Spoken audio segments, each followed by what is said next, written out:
Čaute, vítajte v novom videu a v tomto videu si updateneme tento divoký západ.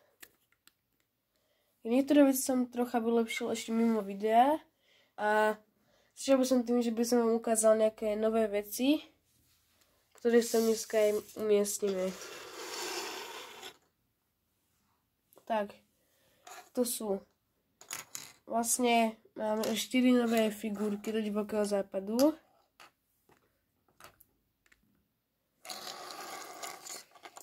Vlastne nejaké časti tých figúriek som si objednal z Pig a Brick. Takže aj nejaké iné kocky. A ešte niektoré časti nohy som doplnil z mojej zbierky Lega. Tá prvá figurka má byť Indian, aj keď moc tak nevyzerá. To vlastne sú z Lega Friends. Ďalšia je tento nejaký cowboy alebo prieskumník. Potom tu je ďalší nejaký obyvateľ alebo cowboy. A potom tu ešte posledná figurka.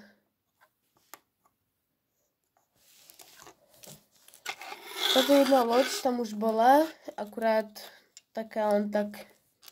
Teraz ju nejako lepšie využijem. A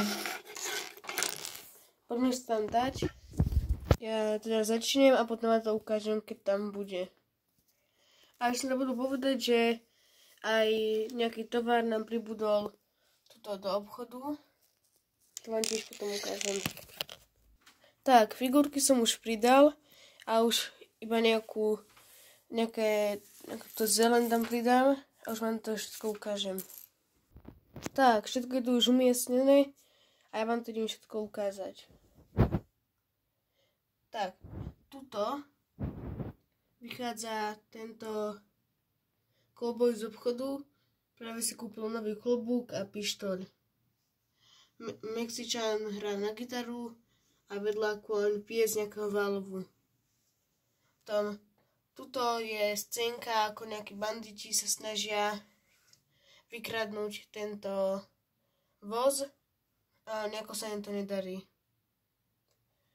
Potom tuto je šerifová tento šerifov dom a tu je nejaký obyčajný dom nejakých obyvateľov.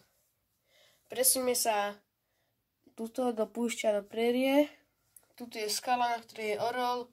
Pridal som tu aj nejaké rastlinky a Indian dáva kanoe na vodu. A tuto je šéf Indianov alebo načelník. Mám nejaké zbranie, kôň a nejaké stromy. Tuto je taká púšť. Tu je nejaký zálesah, ktorý sa pozerá spoza kríku. Čo tam títo robia, čo nás stvárajú. Tu je tá opustená baňa, v ktorej bývajú banditi. Tu sú vojaci a šerif, ktorí sa ich snažia vyhnať. Tento tu nás spadol.